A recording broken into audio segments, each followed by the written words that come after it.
Happy 1989 Day, everybody, and welcome back to another episode of Five Takeaways. But this is the mix version. We're doing 13. That's right, Taylor dropped her new album today. And some of you may not like that. Some of you may love that. And that's what it's all about.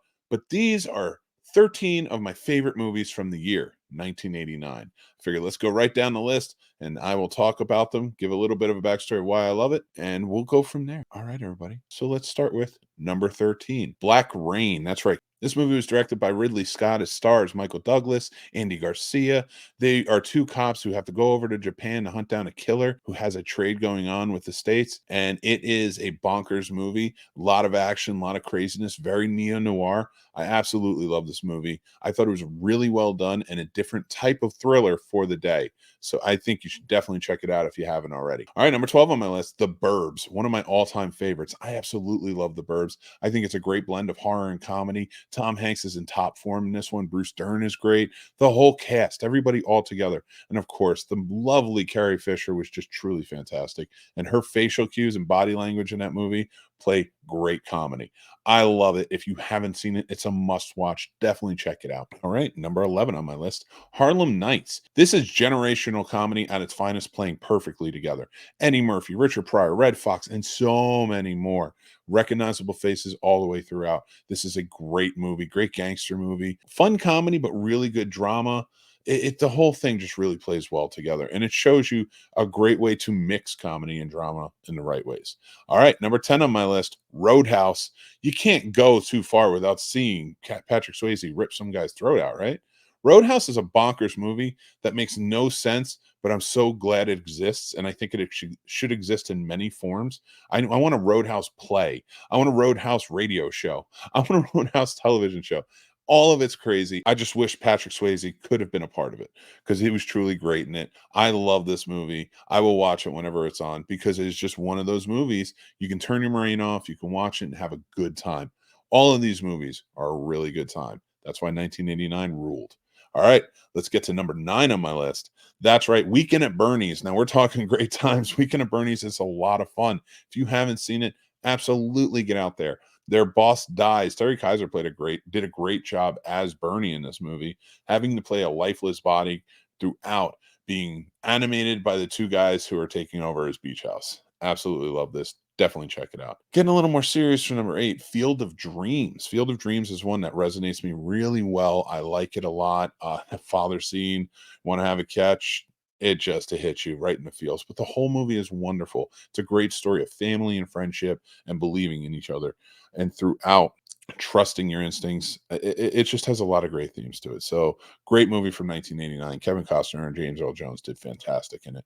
Go check out Field of Dreams. Lean on Me, Morgan Freeman in top form here. I love this movie. It used to play a lot on television when I was a kid, and I always watched it. It took place in my home state too, with Joe Clark, who was the principal, who Morgan Freeman was playing in it. Loved it. It was great. So please check this movie out if you haven't, because it's absolute must see. All right, next on my list, Bill and Ted's Excellent Adventures. How can I not put the perfect dynamic duo up there with the rest of them? I love Bill and Ted's Excellent Adventures. Need I say more? Time travel, all these awesome faces, stuck in 1989. It's amazing. Let's get to it. The next one, Richard Pryor on the list again. It's See No Evil, Hear No Evil. He and Gene Wilder, I think this is their best movie together. I love this movie. They're so funny. Gene Wilder is deaf. Richard Pryor is blind, and they have to get out of the predicament they're in where they were framed for murder. I love it. All right, next up, how could you not have Batman? It was such an influential movie of 1989. So Batman was one of the absolute best. I love Batman. This is my version. Michael Keaton was great in it. And to me, all other Batman movies pale in comparison to this one. Not but there's a lot of great ones, don't get me wrong, but I do love this version. All right, 3 more left. You ready? Here we go. When Harry Met Sally. Beautiful romantic comedy, well acted, well played together. As much as I love the Meg Ryan Tom Hanks dynamic, which was in a lot of movies together, Billy Crystal did not miss a step, and they worked so well. Harry and Sally are a perfect couple, and you should definitely check this out if you haven't seen it. Number 2 on my list, Lethal Weapon 2. It is a great follow-up to the first one. Dare I say, even better than the first one. I love Lethal Weapon 2. If anybody knows me or knows like Casey, my old co-host on this, we used to quote this movie all the time. Absolute. I'm so famous for knowing this movie amongst my friend groups. One of my friends, and I have to leave some names out of here and leave the show out of here. One of my friends who was doing visual effects on a television series changed the name of a boat on that television series in the background to the Alba Varden and called me up and said, "Hey, watch this at this time and look in the background for something." And it was just one of the most wonderful things a friend's ever done. So that's how much I love Lethal Weapon 2. It's so good. Number 1 on my list is the best movie of that year, hands down. I'm still annoyed at the movie that won Best Picture. I won't talk about that one because it's here to celebrate 1989, and this movie is the best picture of 1989.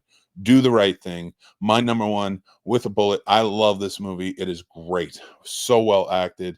Perfect indie film. If you are looking for a blueprint as to what amazing, great films, masterpieces look like, this is one of them. Absolutely, for sure.